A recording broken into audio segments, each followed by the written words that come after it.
Orayot Dafé. On a vu au long des premiers dapim de la Maseret le sujet du Bedin qui a trompé le Tibour en leur permettant une Avera, et le Tibour qui a fauté en s'appuyant sur le psak du Bedin, où le din est que le Yachid, selon la première Mishnah, une marloquette on a vu, est-ce que celui en particulier qui s'appuie sur le psak du Bedin et qui faute, est-ce qu'il est chayav de korban, khatat ou patour? Mais au-delà de ce cas-là, il y a le korban spécial que la Torah a réservé pour la totalité du tibour ou du bedin, comme on le verra ici dans la Mishnah. Pour le bedin là qui a trompé le tibour, est-ce qu'il est chayav de quel korban, de quoi il s'agit exactement? Donc, déjà, il faut savoir qu'il y a une différence entre le korban khatat habituel et le korban khatat d'Avodah Zarah. Le korban khatat habituel de celui qui transgresse une avera sur laquelle on est chayav karet de mezid, quand il a fait beshogeg, comme par exemple chilul shabbat, comme par exemple la plupart des harayot, comme par exemple chelev vedam, graisse et sang, et beaucoup d'autres averot encore. S'il a fait beshogeg, il est chayav d'un korban khatat pour un yachid en particulier, il doit amener soit une brebis, soit une chèvre. C'est à son choix personnel. Tandis que celui qui fait une avera de Avodah Zarah, il doit amener une chèvre et pas une brebis.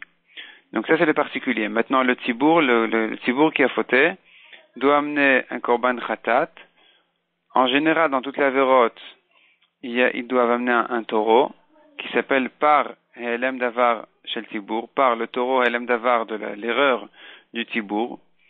Et s'ils ont fauté une faute d'Avodah Zarah, ils doivent amener par Vesaïr un taureau et un bouc.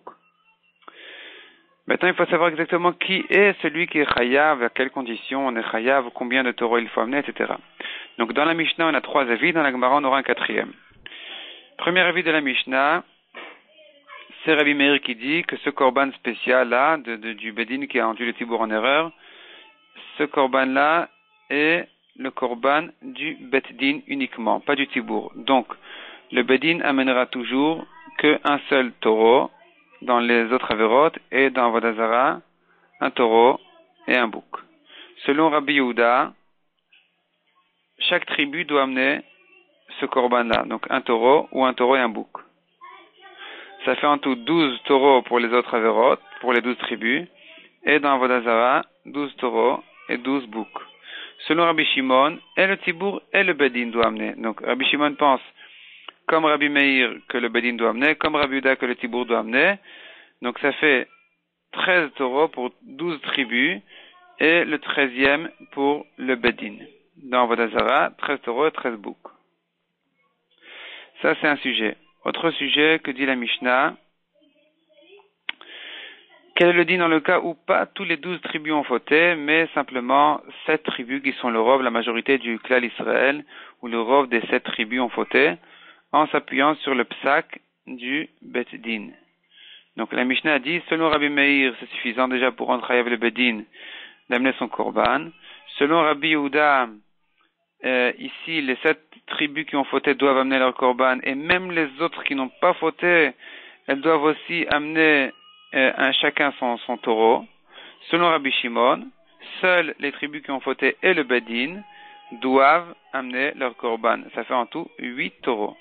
7 pour les 7 tribus qui ont fauté, et le 8e pour le Bedin. De même dans Avodah Zarah, 8 taureaux et 8 boucs.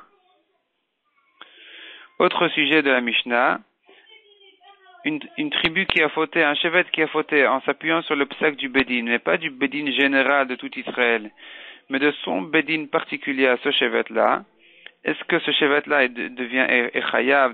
Est-ce que ce korban-là est réservé aussi à un cas pareil? Le korban spécial du par Helem Davar Shel Tibour, est-ce qu'il est réservé aussi à un cas pareil? La Mishnah a dit que selon Rabbi Yehuda, effectivement, ce chevet est chayav. Et les autres shvatim sont pturim. Selon Chachamim, on est chayav de ce korban-là que dans le cas d'un psak du Bedin Agadol, du grand Bedin de tout Israël.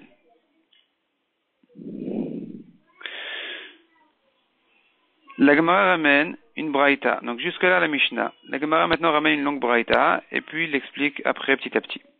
Donc déjà, première halakha que dit la braïta, c'est que dans un cas où le bedin s'est trompé et a permis une chose interdite, a permis une avera, le bedin a fait l'avera en s'appuyant sur le psak du bedin.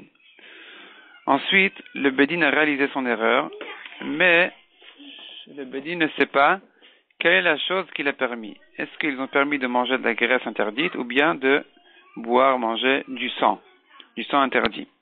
Le tibour a fauté et a mangé de la graisse et a bu du sang et on ne sait plus quelle était l'erreur du bedin, quel était le psak du bedin. Est-ce que le bedin se sont trompés de permettre le chelev ou le dam? La Braïta a dit que dans ce cas-là, le bedin n'est pas tour. Puisqu'il faut savoir, il faut connaître la faute. Donc la Gemara précise contrairement à un yachid qui n'a pas besoin de savoir selon un avis quelle est sa faute. Donc celui qui sait qu'il a fauté, il ne sait pas s'il a mangé de la graisse ou il a bu du sang, mais il sait qu'un des deux il a fait.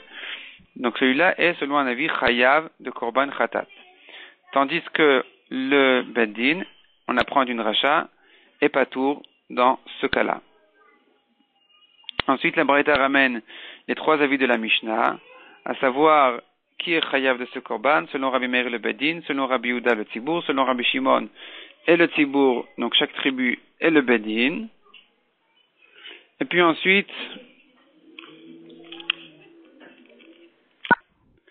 la Braïta amène un quatrième avis, celui de Rabbi Shimon ben Elazar, qui dit au nom de Rabbi Shimon que non seulement dans le cas où 7 tribus ont fauté, mais même si 6 tribus ont fauté lorsqu'elles sont la majorité du peuple, du clan Israël, ou bien 7 tribus qui sont la minorité du clan Israël ont fauté, donc ils sont la majorité en nombre de tribus, mais pas en nombre de personnes, ou le contraire, en nombre de personnes et pas en nombre de shevatim, selon Rabbi Shimon ben Elazar, ils sont aussi chayavim de korban.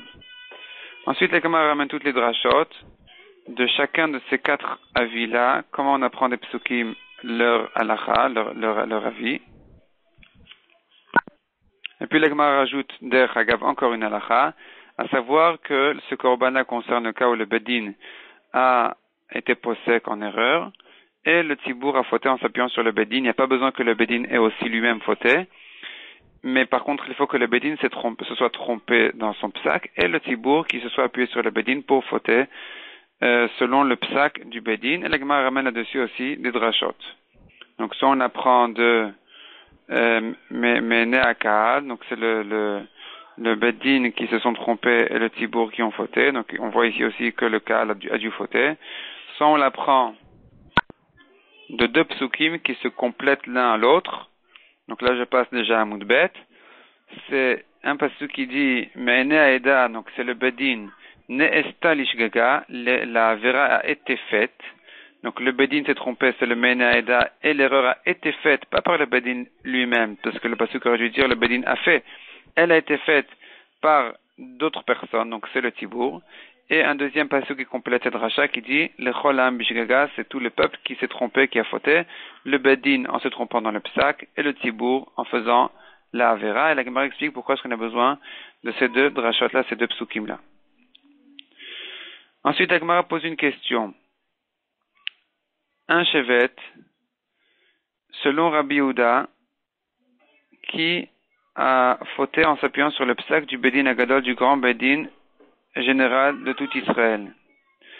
Donc Rabbi Yehuda a dit qu'un chevet qui a fauté en s'appuyant sur son propre bedin, Rabbi Yehuda a dit dans la Mishnah qu'il est chayav de korban. Selon Chachamim, on est chayav que sur le psak du bedin agadol. Mais quel est le din d'après Rabbi Yehuda quand un chevet a fauté en s'appuyant sur le bedin agadol? Les autres shevatim n'ont pas fauté. Donc, dans le cas où ils ont fauté en s'appuyant sur leur propre bedin, ils sont chayavim de korban et les autres shevatim sont pturim. Dans le cas où ils se sont appuyés sur le psak du bedin agadol, peut-être que ça concerne tout Israël, cette erreur-là, cette affaire-là, et que donc d'après Rabbi Yehuda qui pense que même les shevatim qui n'ont pas fauté sont chayavim d'amener un korban, peut-être qu'ici aussi, ils devraient tous amener un korban à cause de ce petit chevet, de ce chevet-là qui a fauté. Donc c'est un safek dans la Gemara amène une preuve et la repousse. Finalement, la Gemara amène une preuve, une braïta meforochet, on voit très clairement que d'après Rabbi Yehuda dans ce cas-là, non seulement une braïta, mais même on a un diouk, une déduction dans la Mishnah. On voit clairement que selon Rabbi Yehuda, dans le cas où le shevet a fauté en s'appuyant sur le bedin agadol, tous les shevatim sont chayavim, chacun d'amener son korban. Autre sujet que la Gemara, ça fait que la Gemara demande.